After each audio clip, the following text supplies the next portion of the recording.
The Ethereum upgrade is in, and Pectra may have a big impact on the Ethereum price. We'll break it all down for you. My name is Paul Barron. Welcome back into Tech Path. Let's get started. I want to thank our sponsor. That is Tangem, a great place for you guys to get into self-custody. You can move all sorts of tokens over to your Tangem hardware wallet. And it's very easy to set up. It's a 3-card set is the one I always recommend. And it's super secure. This is one of the best systems out there. Make sure, and of course, use our link down below. You guys can just jump right in. It takes like 3 minutes to set it up. Get your 3-card set. You'll be off to the races, and use our link to get started. All right, let's get into a couple of the topics today. One of the course biggest topic right now is Pectra is now live on the Ethereum mainnet. This is doing a handful of things. Smart account wallet. This is a new UX feature, is now active. We're getting some scaling on data storage for blobs. We talked about that before. Validator improvements, the one-click concept within DeFi. There's a lot of features here that are beneficial going forward. Here's Jeremy Allaire talking about that. Let me zoom in on that. The Ethereum Pectra upgrade is a massive unlock for providing a seamless and extensible UX for on-chain app usage. That, I think, is going to be a key thing for early adopters. And when I say I should say adoption in general, of people that are going to be coming into not only the Ethereum space, but into crypto as a whole. And Ethereum is a big, big point of entry for obvious reasons. Some of the things that they were talking about that's new in Pectra: fewer clicks, so when you are doing transactions, smarter wallets, going to be a lot easier to use. Cheaper transactions, we've already talked about that. Cleaner staking. As you guys know, staking right now and past has been, 32 ETH to, create a validator. You had to kind of stack them, so institutional wasn't very easily done. This will start to change things up with batch transactions. You'll be able to pay gas with various tokens. I think this will be a feature that a lot of people will like, because you'll be able to do this with a whole slew of tokens. I think there was one in there where they were using actually Aave to pay.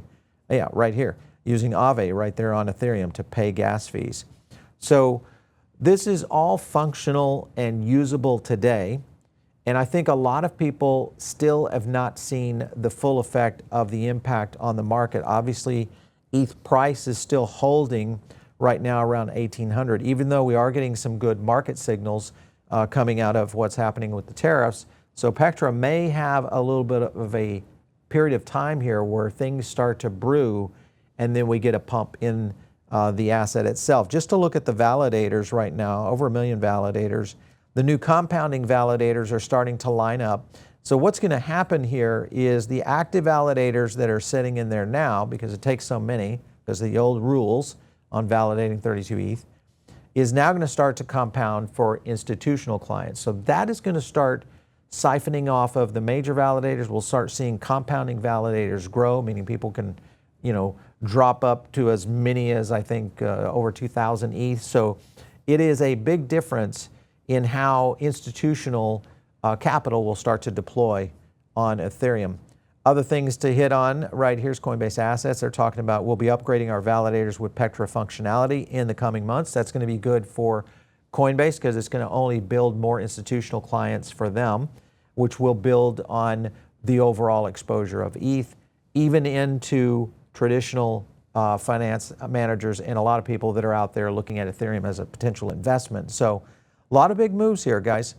Let me go to a clip real quick, because this is Fidelity talking about why the Blob upgrade was so important. Take a look.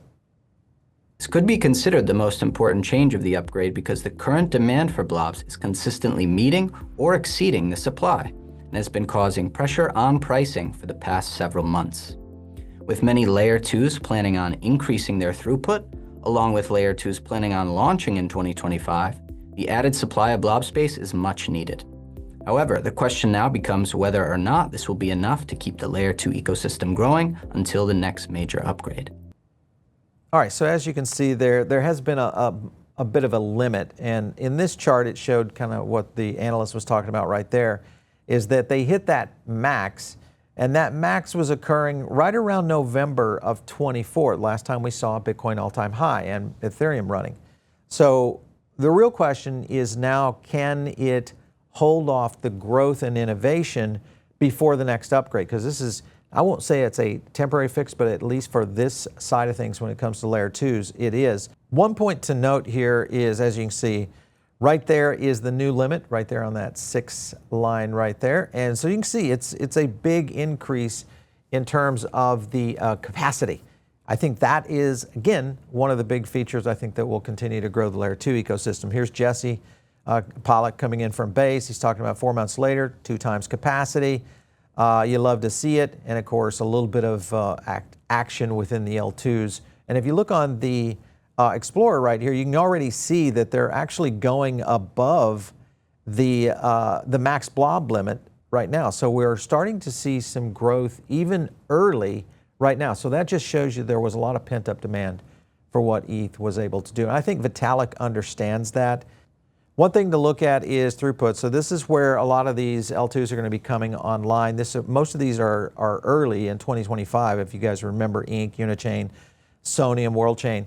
Base, of course, last year. But we're going to see more growth. So this is just a matter of time where we see a whole slew of chains starting to come in on Ethereum's ecosystem. And of course, that makes even more pressure on Vitalik and his team. You look at what Vuderin is talking about. He's shaking things up with a proposal of Fusaka, which will be the next upgrade. Now, many people have looked at this as being the upgrade for 2026, but he's actually trying to move much faster than that. I think he sees the potential here of the Ethereum ecosystem exploding, and he knows that there is going to even be more limitations as we start to see more activity.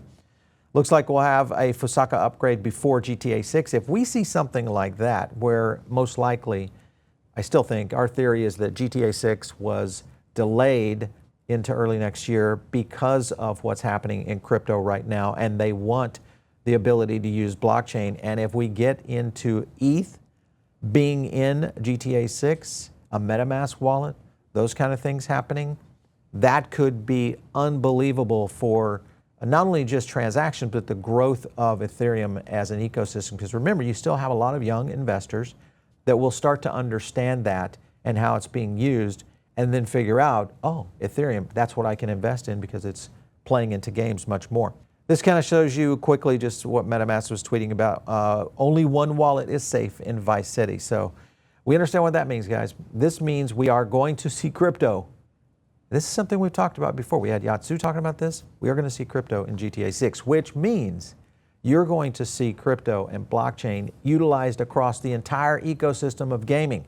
Let's talk about adoption cycles. The last time we had a major upgrade, this is kind of the framework of when we had that major upgrade back in August of 2021, and then all that adoption occurred quickly into the new layer. And if you remember what happened with Ethereum during that period of time was we had a major run-up during that adoption cycle, and that could be the thing that maybe is signaling right here on Pectra. It'll start slowly and then all at once, so be ready for those kind of moves.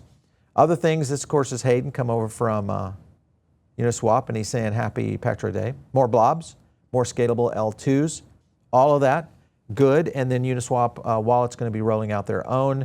That'll be another growth, I think. Uniswap, watch these guys. I mean, the price right now, not reflective of what's going on. If you're investing in Uniswap, not an investment advice, but we're watching that particular token right now very, very closely.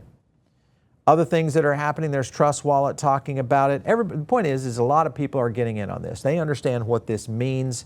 They understand what this means for not only adoption, use case, functionality, growing the network, and institutional capital. All of that is right in line with where we're going to see a lot of growth here. Here's BitGet. They're talking about it.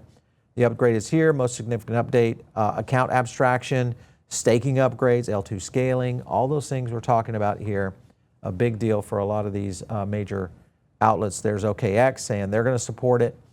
So update your EVM wallet now to interact with all these compatible dApps, which is going to be cool because it's going to be so much faster inside of not only wallets but DeFi to be able to make transactions much more fluid and much easier to do.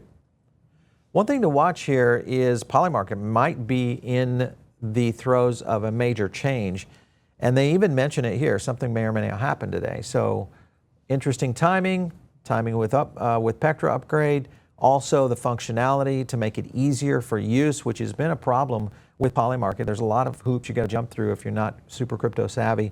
It's not a great place, but maybe that's going to be changing. So if Polymarket makes a change, we could see some pretty big movement. Here's ETH inflows accumulation. This is basically whale action right now, guys.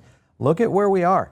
A lot of movement here. So is there some buying up of Ethereum right now? Because remember, we had a little bit of a move on Ethereum. Let's just take a look.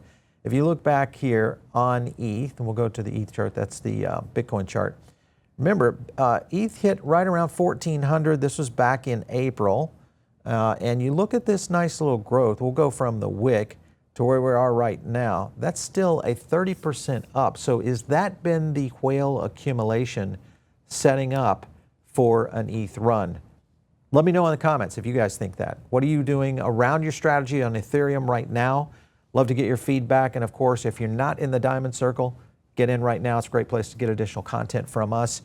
And you can also join our Telegram group. I leave a link down here below the video. It's only one group, so make sure and use that link. Follow me on X @Paul Barron. We'll catch you next time right here on TechPath.